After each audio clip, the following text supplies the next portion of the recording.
Slab यानी इसके द्वारा प्रकाश के अपवर्तन यानी कांच के स्लैब द्वारा प्रकाश का अपवर्तन, इससे आपका 5 नंबर फिक्स है, लिख लीजिए। 6 नंबर एग्जाम में आपका फिक्स है कांच के स्लैब द्वारा प्रकाश का अपवर्तन। इसके लिए आप रेडी रहिए, हमेशा जोश में रहिए, हमेशा मेहनत करके पढ़िए, कोई दिक्कत नहीं होगी। मेहनत कीजिए खामोशी से कि आपका सफलता आपका शोर मचा दे, ये बात हमेशा याद रखिए। खुद पर समय दीजिए, खुद समय आपको समय पर ले जाएगा। खुद को समय नहीं दीजिएगा तो वही समय आपको नीचे गिरा दीजिएगा। इसलिए खुद पर समय इतना दीजिए कि आपको जो मुंह फेरते वही आपसे गोड़ धोके बात करना है, ये सब चीज़ याद रखिएगा। सिर्फ एक ही चीज़ आपको आगे बढ़ा सकता है, वो है पढ़ाई। इसके सिवा आपको कुछ आगे नहीं बढ़ा सकता है। भले आपको शोहरत पैसा कोई दे सकता है, लेकिन जिंदगी में सोच से, महानता से, प्रेरणा से आगे कौन बढ़ाएगा? सिर्फ पढ़ाई। इसके सिवा आपको पास कोई उपाय नहीं। तो हर व्यक्ति को पढ़ना चाहिए। गर्दा वादा नहीं, इस बार फिजिक्स के अच्छा नंबर आएगा बेस्ट, 100 में 100 नंबर आएगा। प्रैक्टिकल घटा दीजिएगा, प्रैक्टिकल को हटा दीजिएगा। आप समझिए जितना एग्जाम होता है 80 थ्योरी के, आपका 80 नंबर आएगा, एक भी नंबर ना करेगा यदि कंसेप्ट सही से आप पढ़े रहेगा। इसलिए कंसेप्ट पढ़िए, क्योंकि आप परिभाषा याद कर लीजिएगा तो परिभाषा आजकल सब भूल जाएगा। इसलिए परिभाषा पर कभी नहीं पढ़ाते। नोट्स में भले लिखे हुए दे देंगे, लेकिन परिभाषा कभी नहीं पढ़ाते। कंसेप्ट समझिए, परिभाषा इतना बोल दीजिएगा जितना किताब नहीं लिखा हो। इसलिए किस पर चलिए, परिभाषा पर नहीं चलिए, कंसेप्ट समझिए। कंसेप्ट समझिएगा बहुत हद तक अपने आप परिभाषा कितना लिख दीजिएगा, एक से एक बना बना परिभाषा लिखिए। कंसेप्ट बढ़िए, बहुत आगे मेहनत करके जाइएगा। हेलो दोस्तों, मैं सुमित कुमार, आप सभी का स्वागत है फिर से मैथ ग्लोबल स्टडी चैनल में। तो आज की इस वीडियो में जानेंगे चैप्टर नंबर 10 यानी प्रकाश का परिवर्तन, जिसको इंग्लिश में बोलते हैं रिफ्लेक्शन ऑफ लाइट। इससे पिछले हम लोग देख चुके थे प्रकाश का परिवर्तन क्या होता है, उसमें A to Z चीज़ आपको बता दिए। अगर वो वीडियो नहीं देखे तो जाइए चैनल पर, प्लेलिस्ट में जाइएगा और ऊपर होगा प्रकाश का परिवर्तन, उसमें A to Z चीज़ बता दिए। सेम उसी का उल्टा होता है प्रकाश का अपवर्तन, बस वही चीज़ हमको समझना है। तो उस चैप्टर को इतना बेस्ट बताएंगे प्रकाश का अपवर्तन को, इससे आपका एक एक कंसेप्ट दूर हो जाएगा। एक एक चीज़ खोल के बता देंगे तो उसके पीछे राज क्या है, जो आप लोग पहले कभी नहीं पढ़े होंगे। उस तरह से प्रकाश के अपवर्तन में बताएंगे, इसमें भी एक भी टॉपिक नहीं छोड़ेंगे। A to Z चीज़ बताएंगे जिससे कि एग्जाम में आपका एक भी नंबर ना छूटेगा। चाहिए बिना देर के भी चालू करते हैं। सबसे तो समझते हैं प्रकाश का अपवर्तन क्या होता है। इससे पहले एक चीज़ समझिए, यहाँ देखिए ये दर्पण है। ये दर्पण पर यदि हम मान लीजिए कोई लाइट बांटते हैं, मान लीजिए लेजर लाइट है, इसको इस पर बांटते हैं तो किरण टकराएगी, टकराकर वापस लौट जाएगी। तो किरण सतह के इस पार से उस पार हो पाए, मतलब किरण टकराकर इस पार से उस पार हो पाए नहीं, तो क्या करेगा? परिवर्तन। मतलब किरण टकरा कर वापस लौट गए तो परावर्तन कहलाएगा। और अपवर्तन पढ़ना, अपवर्तन क्या होता है। यदि किरण सीधे निकल गए तो उसी को अपवर्तन कहते हैं। बहुत सिंपल, अब मोटा मोटी बात बता दी। यदि किरण टकराकर टकराई और वापस लौट गए, किसी सतह पर पड़ी, टकराकर वापस लौट गए तो वह क्या हो गया? परावर्तन। अब टकराकर सीधे निकल गए तो क्या हो गया? अपवर्तन। टकराकर लौट गई परावर्तन, टकराकर सीधे निकल गई अपवर्तन। बस सिंपल यही चीज़ पढ़ना है, उसमें कोई सिंपल चीज़ हार्ड नहीं है। मतलब प्रकाश के अपवर्तन में कोई इसमें हार्ड चीज़ नहीं। अगर ये स्लैब देखिए, ये स्लैब है, इसको आप समझ जाइएगा, एग्जाम में आपका 2 से 6 नंबर फिक्स है, बात याद रखिएगा। इस स्लैब को अगर समझ जाइएगा, इसको प्रैक्टिकल का बोर्ड दिखा देंगे। ये स्लैब जिसको बोलते हैं, इसी से प्रकाश का अपवर्तन होता है। इसमें आप लोग करके दिखाएंगे कैसे अपवर्तन होता है। तो आइए बिना देर के समझते हैं। प्रकाश के अपवर्तन समझने के लिए हमको 2 चीज़ की जरूरत पड़ती है, एक सघन माध्यम का, एक सघन माध्यम। बिना इसके सहायता से आप प्रकाश का अपवर्तन नहीं समझ सकते। एक सघन माध्यम होता है, एक होता है विरल माध्यम। विरल माध्यम तो पहले समझते हैं दोनों क्या होता है। ऐसे सघन माध्यम क्या होता है और विरल माध्यम क्या होता है। सघन मतलब होता है घना, और विरल मतलब होता है थोड़ा दूरी पर। उसे क्या कहते हैं हम? सघन। और दूरी पर उसे क्या कहते हैं? विरल माध्यम। तो इसको एक प्रैक्टिकल के माध्यम से समझते हैं। जैसे मान लीजिए कोई चीज़ ले लीजिए, उसका कण एकदम बहुत पास इसका कण। जैसे कोई टुकड़ा ले लीजिए, उसका कण देखिए, ठोस चीज़ ले लीजिए, उसका कण देखिएगा बहुत पास उसका कण है, बहुत सटा उसका कण रहता है। सब कण आपस में बहुत पास रहते हैं। ये नियम तो आप लोग केमिस्ट्री में पढ़ रखे होंगे। तो ठोस के कण बहुत पास होते हैं। एक और कोई टुकड़ा ले लीजिए, उसको देखिए, उसका कण थोड़ा दूरी पर रहता है, थोड़ा दूरी पर रहता है। और एक और ले लेते हैं, एक और आकार बना लेते हैं, जिससे कण बहुत दूरी पर। बस यही चीज़ समझना है। जैसे यहाँ 3 डायग्राम बना है, एक में बहुत कण बहुत पास है, बहुत पार्टिकल बहुत पास है, एक में बहुत दूर है, एक में थोड़ा दूर है, एक में बहुत दूर। एक क्या तुलना कर रहे हैं, जिसे आप हाइट कहिएगा, मेरा हाइट बड़ा है, तो हाइट किससे बड़ा है? क्या कीजिए? तुलना कीजिए। तो ये सब क्या तुलनात्मक अध्ययन। आप कहेगा 5 kg, क्या है 5 kg? तुलना करके बताए, बस यही चीज़। एक क्या तुलना करना चाहिए, मतलब इसका कण देखो थोड़ा दूरी पर है, इसका कण थोड़ा पास है, इसका कण थोड़ा और ज्यादा दूरी पर है। तो जो सबसे जिसका कण पास पास इस देखिए किसको क्या ठोस आकार का हो गया, क्योंकि ठोस कण बहुत पास पास रहता है, इसको हम द्रव आराम से बोल सकते हैं, लिक्विड बोल सकते हैं, कोई दिक्कत नहीं। इसको हम गैस आराम से बोल सकते हैं, क्योंकि गैस के कण दूरी पर रहता है, लिक्विड के कण थोड़ा थोड़ा पास रहता है, और गैस ठोस के कण बहुत पास रहता है। तो इसको हम इस भाग में बांट सकते हैं, मतलब solid liquid gas, solid liquid और गैस। इसमें आप लोग को आपत्ति नहीं होना चाहिए, एक भी कंसेप्ट नहीं छोड़ेंगे, सिर्फ बोर्ड पर ध्यान दीजिए, एक भी आपका कंसेप्ट नहीं छूटेंगे। ठोस द्रव्य गैस। अब यहाँ देखिए ठोस, इसका नाम पूछ दिया, मान लीजिए इसका नाम 1 नंबर दे दिए, इसका नाम 2 नंबर दे दिए, इसका नाम 3 नंबर दे दिए, 1 नंबर 2 नंबर 3 नंबर इसका नाम दे दिए। यहाँ देखिए 1 नंबर का कण क्या है, बहुत पास पास, और 2 नंबर का कण क्या है, थोड़ा दूर दूर। तो 1 और 2 में तुलना कीजिए, 1 और 2 में, मतलब 1 के कण क्या बहुत पास पास, जिसका कण बहुत पास पास रहता है उसको हम सघन माध्यम बोलते हैं। जिसका कण बहुत पास पास है सघन माध्यम क्या बोलते हैं, सघन माध्यम।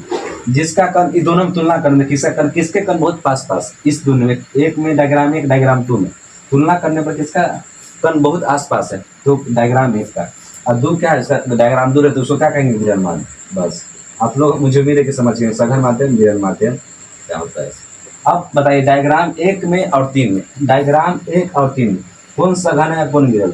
तो एक का कण बहुत पास पास इसलिए इसको सघन माध्यम कह देंगे, सघन माध्यम। और 2 का कण बहुत दूर दूर है तो इसको क्या कह देंगे, विरल माध्यम, विरल माध्यम। अब बताइए 2 और 3, 2 और 3, डायग्राम 2 और 3 कौन सघन माध्यम है और कौन विरल माध्यम। हमको आंसर लिखने से पहले आप लोग आंसर आप लोग खुद पता होना चाहिए, लेकिन 2 का कण बहुत पास पास है, इसको क्या कहेंगे हम, ये दोनों के लिए बी, मतलब 2 नंबर क्या बन जाएगा, हमको सघन माध्यम बन जाएगा, सघन, क्योंकि इससे कण थोड़ा पास है। डायग्राम 3 से तुलना करने पर देखिए इसका तुलना दूर पर है, इससे कण थोड़ा पास पर, तुलना करने पर क्या होता है, बी थोड़ा सघन माध्यम बन जाता है और 3 थोड़ा विरल माध्यम बन जाता है।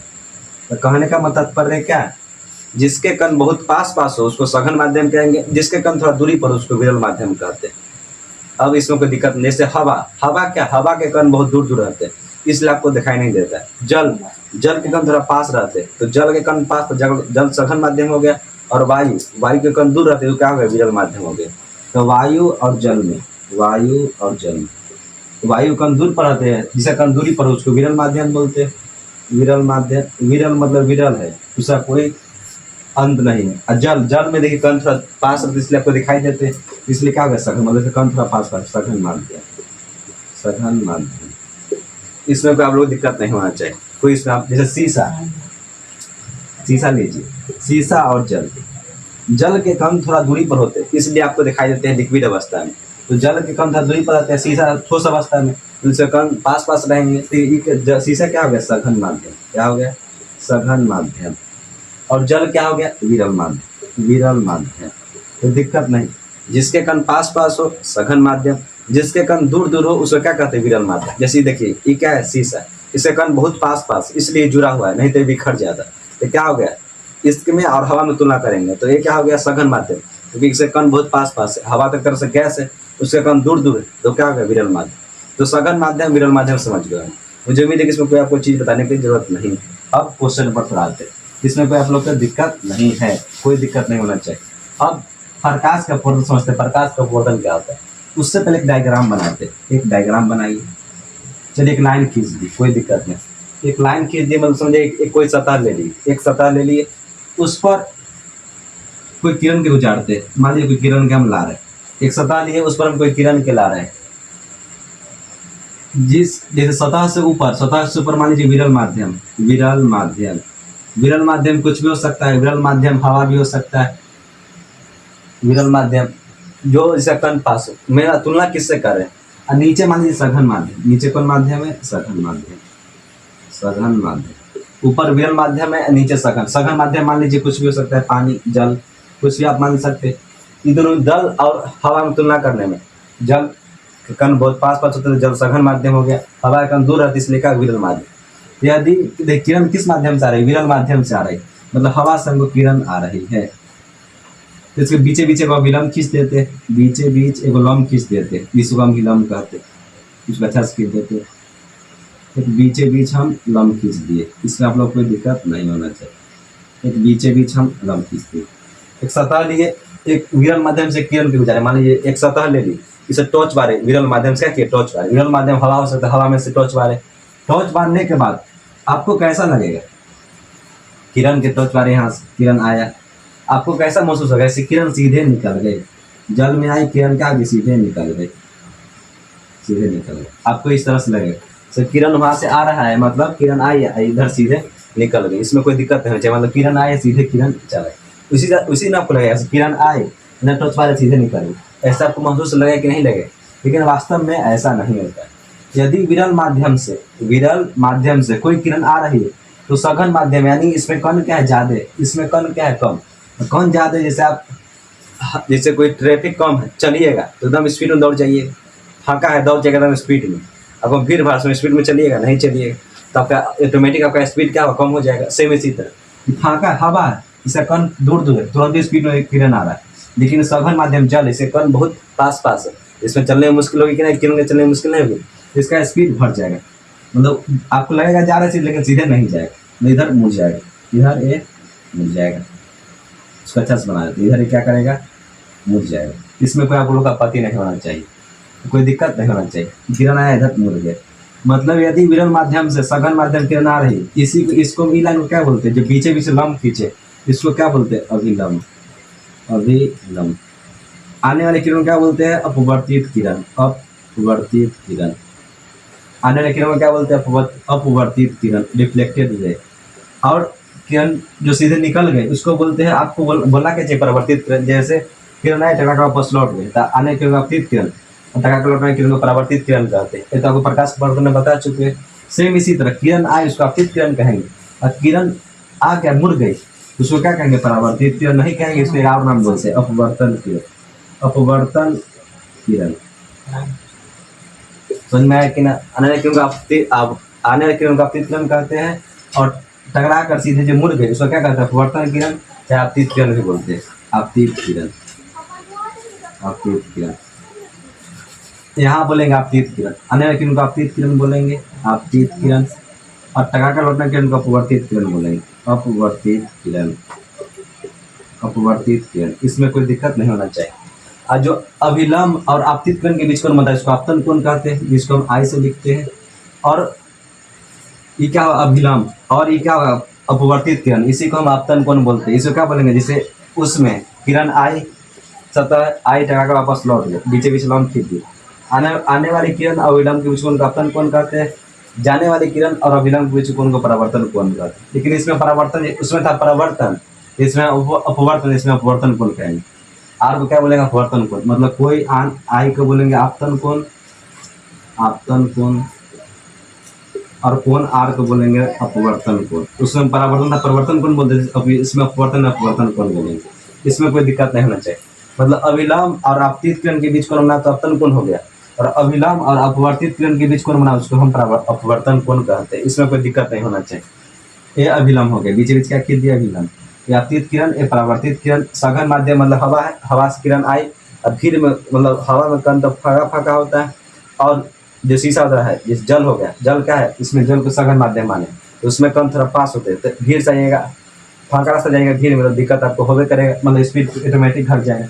इसमें हम क्या देखें, यदि कोई किरण आपतित किरण आ रही है तो सघन विरल माध्यम से, कोई माध्यम से, विरल माध्यम से, ये क्वेश्चन आपसे पूछ सकता है, विरल माध्यम से सघन माध्यम में प्रवेश करने पर क्या होता है, प्रवेश करने पर किरण क्या होती है, मुड़ जाती है, किरण मुड़ जाती है, किरण मुड़ जाती है, किरण अभिलंब की ओर मुड़ जाती है, अभिलंब की ओर मुड़ जाती है, अभिलंब की ओर मुड़ जाती है। इसमें कोई दिक्कत नहीं होना चाहिए, अभिलंब की ओर मुड़ जाती है। विरल माध्यम से सघन माध्यम में प्रवेश करने के बाद किरण,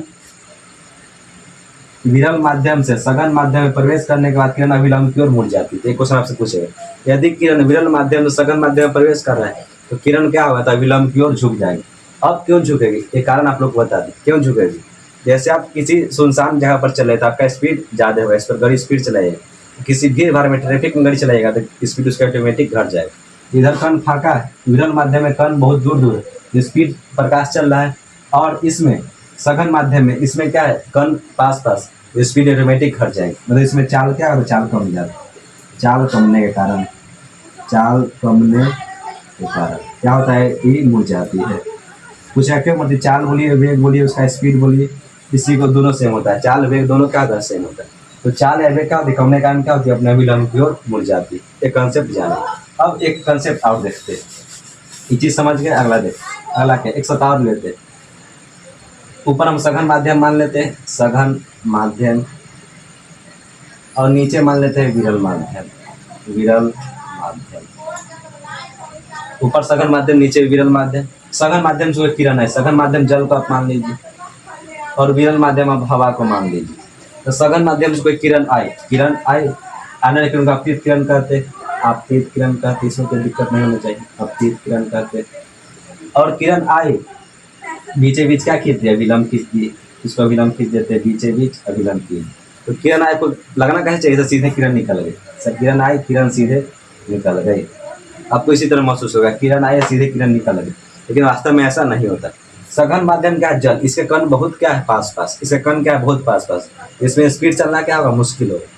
सघन माध्यम क्या है, बहुत पास पास है, तो इसमें स्पीड चलना बहुत मुश्किल होगा, क्योंकि मेला में चलिएगा, देखिएगा मेला में भीड़ भाड़ में आपका स्पीड कम रहेगा।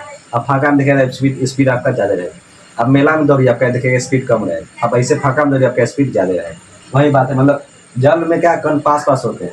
जैसे जल से आप प्रवेश किए विरल माध्यम में, यानी हवा में आप क्या किए, प्रवेश किए, कण दूर दूर है तो स्पीड बढ़ जाएगा, स्पीड बढ़ेगा तो स्पीड और इधर भाग जाएगा। मतलब क्यों क्या कहेंगे, जो आया मुड़ गया, मतलब विलंब से दूर भागा, देखिए विलंब से दूर भाग रहा है, इसको क्या कहेंगे, अपवर्तित किरण, अपवर्तित किरण, अपवर्तित किरण। तो अपवर्तित किरण समझ गए। आपतित किरण और अविलंब के बीच कोण बनेगा तो उसका आपतन कोण कहेंगे, और परावर्तित किरण और अविलंब के जो बीच कोण बनेगा उसको हम अपवर्तन कोण कहेंगे। कोण आए कोण आर समझ गए। ये क्या होता है, विलंब से दूर भाग रहा है। यदि किरण सघन माध्यम से विरल माध्यम में जा रहा है तो अविलंब से दूर भागेगा, अविलंब से दूर भागेगा, अविलंब से दूर होगा, दूर होगा। क्यों दूर होगा, क्योंकि चाल क्या आ रहा है, चाल वेग क्या हो रहा है, चाल या वेग क्या हो रहा है, बढ़ रहा है, क्या हो रहा है, बढ़ रहा है, बढ़ रहा है। क्योंकि देखिए ये घना माध्यम से, ट्रैफिक से फाका की ओर जा रहा है, सघन से मतलब एकदम फाका कण की ओर जा रहा है, तो स्पीड एकदम ऑटोमेटिक बढ़ जाएगा। फाका से ट्रैफिक में जा रहा है तो स्पीड ऑटोमेटिक घट जाएगा। तो पूछेगा विलंब की ओर क्यों मुड़ती, यदि विरल माध्यम सघन माध्यम में प्रवेश की तो अविलंब की ओर मुड़ेगी।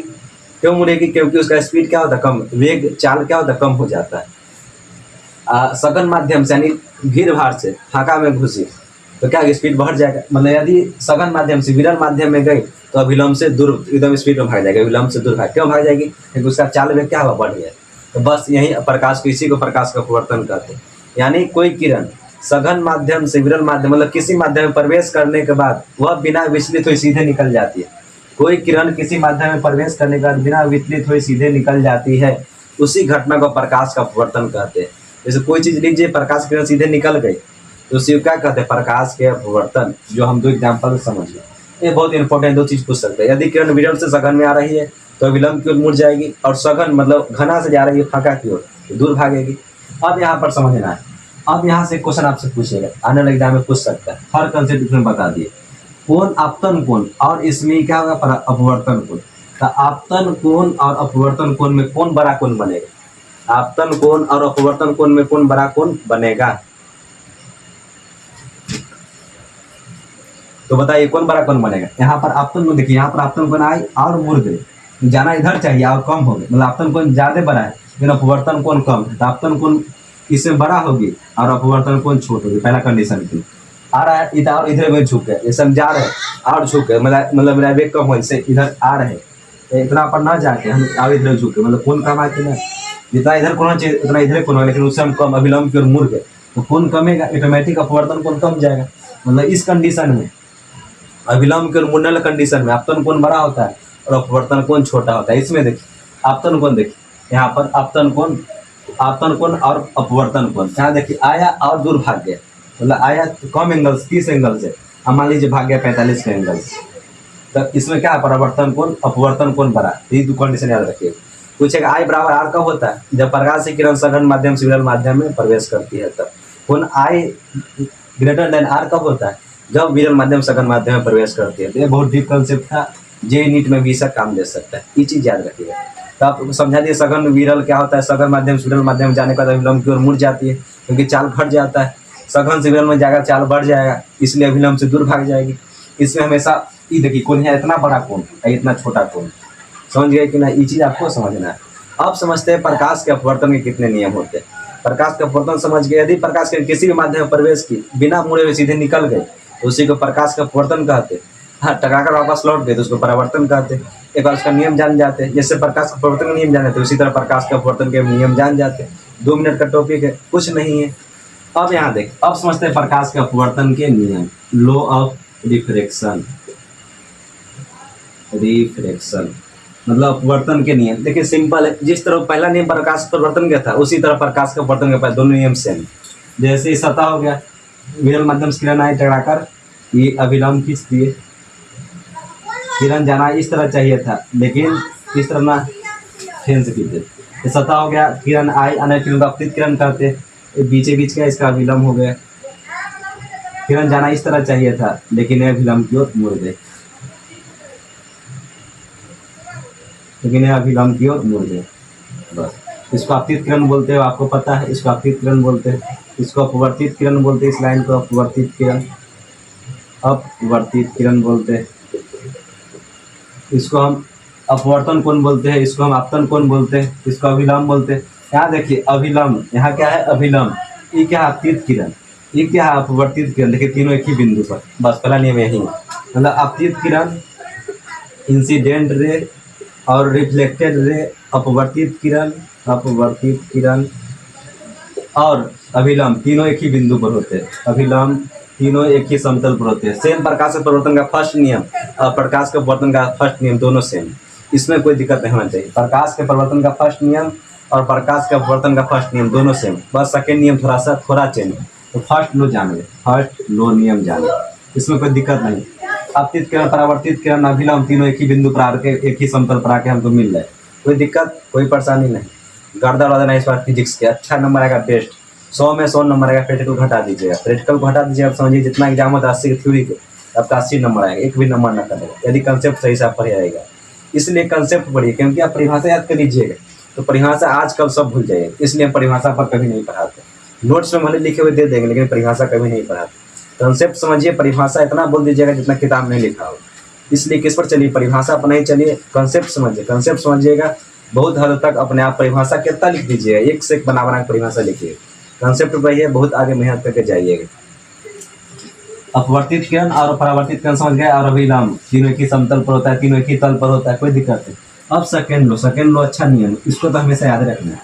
सेकेंड नियम तो देखिए, आपतन कोण, एक चीज याद रखिए, जया, जया मतलब होता है साइन। जया मतलब क्या होता है, साइन। आप लोग को मैथ पढ़ाया हुआ, साइन मतलब SIN होता है। साइन का स्पेलिंग SINE होता है। जब एंगल लिखते तो उसको SIN लिखते थे, समझ में आया कि ना? साइन का स्पेलिंग होता है SINE, जया का होता है SINE, लेकिन जब एंगल लिखते तो ई साइलेंट हो जाता था, SINE लिखते थे साइन। जैसे कॉस, कॉस लिखते, कॉस नहीं होता, कॉस साइन होता है, कॉस साइन क्या होता है, कॉस साइन, लेकिन INE को छुपा देते। वही बात, ये छोटी छोटी चीज़ें ये सब आपको पढ़ाया गया होगा। अब देख, यहाँ देख नियम क्या कहता है, आपतन कोण की जया मतलब साइन, आपतन कोण की जया मतलब ये आई, आपतन कोण की जया मतलब साइन लगा देते। और अपवर्तन कोण की जया, और अपवर्तन मतलब आर कोण की जया का अनुपात हमेशा कांस्टेंट होता है, एक नियतांक होता है। आया समझ में कि नहीं? मतलब आपतन कोण ले लीजिए और उसके जया मतलब साइन लगा दीजिए। आप अपवर्तन कोण ले लीजिए और उसमें भी आर मतलब अपवर्तन कोण ले लीजिए, उसमें भी साइन लगा दीजिए। दोनों का अनुपात का कांस्टेंट यानी एक नियतांक होता है। तो सेकेंड नियम यही चीज है, इसमें कोई दिक्कत नहीं होना चाहिए। मतलब किसी माध्यम में आपतन कोण की जया और परावर्तन कोण की जया, मतलब आपतन कोण यानी आई का साइन लगा, आगे साइन लगा दीजिए, और अपवर्तन कोण के आगे साइन लगा दीजिए।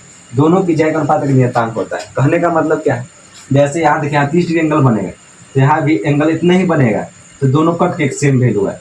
यदि आप अपवर्तित किरण के मतलब आपतन कोण के एंगल का बढ़ाते हैं तो मैं ऑटोमेटिक एंगल घट जाएगा और दोनों का अनुपात सेम होगा। जैसे यहाँ देखिए, जैसे 20 है, एंगल 20 है, तो मान लीजिए 10 बना, अनुपात कितना होगा 2।